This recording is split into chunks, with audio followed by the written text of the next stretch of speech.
What's going on, y'all? Welcome back to the channel. I'm GemMint, and today, as you can see, we have a huge comic book, omnibus, and manga haul, courtesy of Organic Price Books. And just in time for the Spawn Deluxe Edition Volume 6, they have all 5 volumes at just $58 each. Also, use code GemMint on every order to save you $2 extra. Also got to give a big shout out to Image Comics for sending us some early copies of their Invincible Compendium Hardcover Volume 2, and Marvel Comics with a very early look at their new Secret Warriors reprint by Jonathan Hickman. With that being said, we got a lot to get into. Let's get into the Claymore Manga Box Set. Now, you guys may have seen me review Volume 1 of Claymore back in the day. It was in my recommendations. Some people were saying it's even better than Berserk. And although I didn't find that I got hooked as heavy with Volume 1, when I went to search for Volume 2, it was sold out everywhere. Luckily, they came out with a new printing of their box set collecting the entire 27-volume series, so I would love to breeze through Volume 1 again and then jump in with Volume 2 and see where this goes. The Claymore box set, check out Organic Price Books, they may still have some available. Alright, next up we have Lone Wolf and Cub. This is published by Dark Horse and it's heavily rumored that this is going to be the next deluxe edition manga that they print. So I wanted to jump all the way into it. We've got the first 3 omnibus, and I believe there are 12 total omnibus to complete this entire run. Plus, we have the huge, oversized art edition. I actually got the art edition first, and I breezed through it. I love how it collects the original artwork, almost like you see in the bonus material for the comic book omnibus. You can see the original works and how it's mirrored to be translated into English to be printed in the West.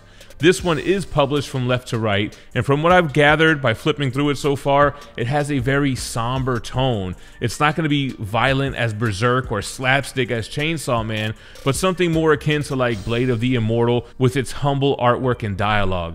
Can't wait to jump into Lone Wolf and Cub.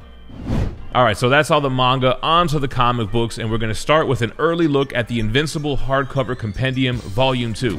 The regular cover here to the right, which they're both by Ryan Ottley, and then we have the direct market cover here. They both feature the same spine with their respective artwork, and then the back covers are the same except for the DCBS exclusive on that direct market variant. So, collecting Invincible 48 through 96, plus Invincible Returns 1 and Astounding Wolfman 1 with a cover price of $100. Just to flip through and give you some art here, but I did review this in full when I reviewed those regular deluxe editions. They did come out with the soft cover compendiums, but so glad to see them come out with these hardcovers here.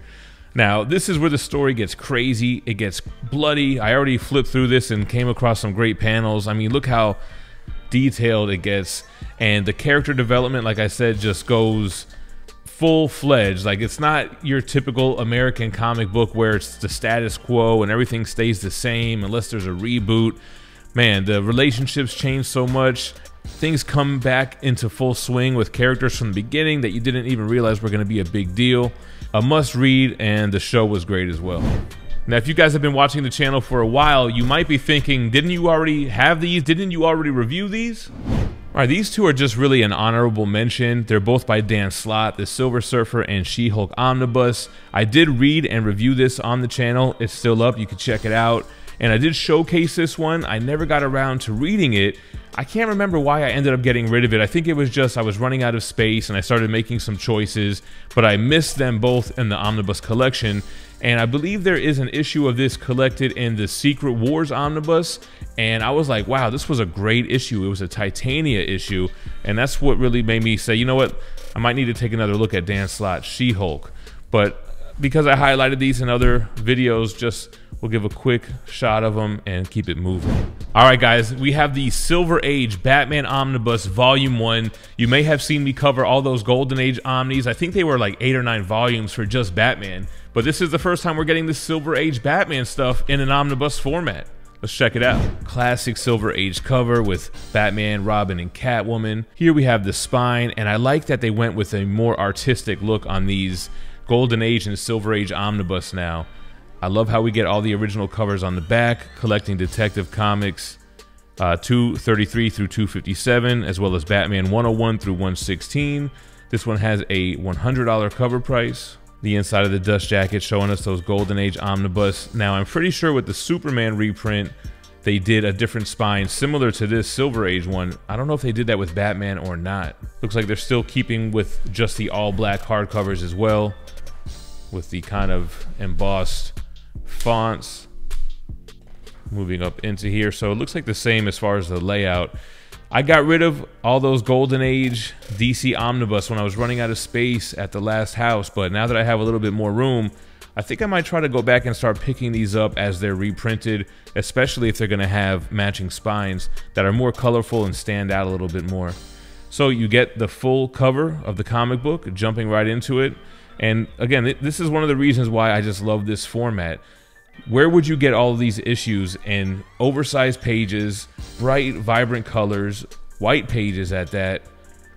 Just so much history in here, even though some of these stories, or if not all these stories, are going to be very campy. I mean, it's Silver Age Batman, but you know, have it on in the library, maybe jump into it one day. You got the page numbers at the bottom, which helps with that table of contents. I should have stretched this spine out a little bit. Yeah, that's it, pretty much that, and just a biography on the creators. This video is brought to you by Ninja Funk. The 4-issue miniseries may be over, but the one-shot Bolo's Playground brings us back to the Ninja Funk universe. Mr. Bolo, dealer of galactic oddities, faces off against Ninja Funk after McFly exploits a time portal. Laser Wolf wants to use it to save BB, but Bolo believes that another use may destabilize the fabric of reality itself. Allies are at odds, but Ninja Funk are only toys inside the walls of Bolo's Playground. Hit up your local comic shop and ask them to reserve you a copy of Ninja Funk Bolo's Playground. Don't call it a comeback. This one might look familiar. I no longer own my original copy of this, but Marvel with a licensed version of Fantastic Four by Mark Millar and Bryan Hitch. Always nice to get a new Fantastic Four omnibus. This is by Mark Millar and Bryan Hitch, and what's funny is I'm pretty sure I had a custom omnibus of this back in the day.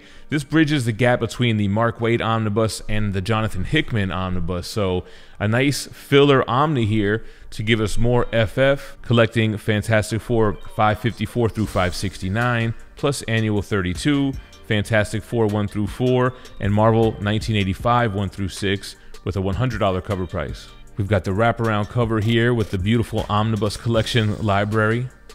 Nice Doom portrait.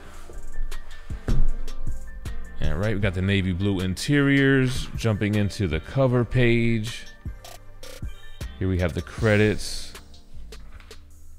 Jumping into 554, there's the cover for that issue. And this is kind of why I didn't want to get into collecting custom omnis. There's got to be nothing worse than dropping on one of those and then all of a sudden they come out with a official one. Like I think I had a Nova custom as well. I don't think I did jump into this material. I did do reviews on the Mark Waid and Jonathan Hickman Omni, so you guys can check that out on the channel if you'd like. But I like this. It seems like it's right in that vein. Very heavy on the art as I'm flipping through. I'm seeing mostly art and not as much dialogue, which I kind of enjoy. I don't want to be bogged down with pages of word bubbles. So nice double page spread here. Yeah, it looks like a clean read, man. We might have to jump into this one soon. And then we get a variant cover gallery in the back here. So here we go, some Arthur Sudam, Frank Cho, more Jim Chung, Mark Millar interview. Looks like some sketches, biographies, scripts. All right, and that's your Fantastic Four by Mark Millar and Bryan Hitch. And the last one is a super early look at the reprinting Secret Warriors Omnibus by Jonathan Hickman. All right, this one we got way in advance, scheduled to be released on August 1st. We have the reprint of Secret Warriors by Jonathan Hickman. This is the regular cover here with art by Jim Chung. The direct market variant is a cover by Ed McGuinness.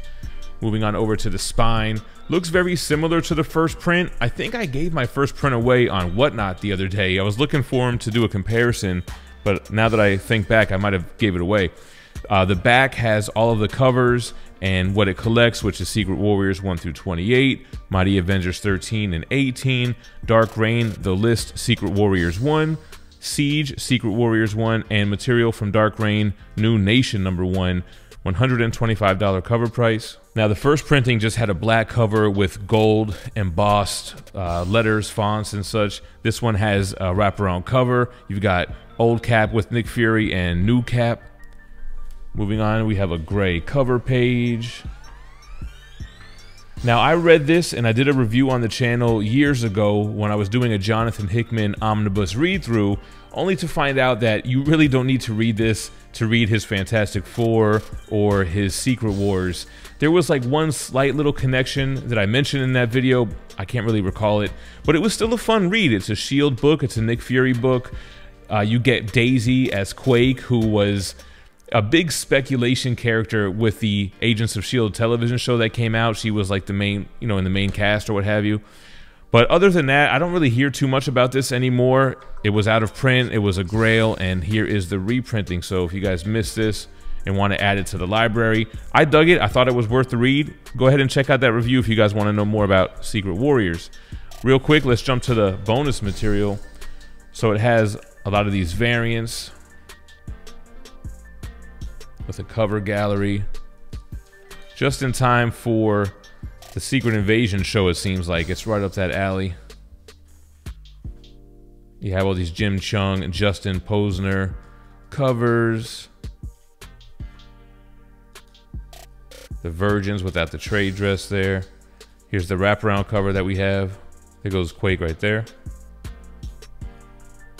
So a lot of covers, and there are some other bonus materials as well. Adi Granov did a cover. That's a great one for the Marvel Zombies. This is the DM cover right here by Ed McGuinness. The Marko Djurjevic cover here. And then some bonus materials include a script and some character designs.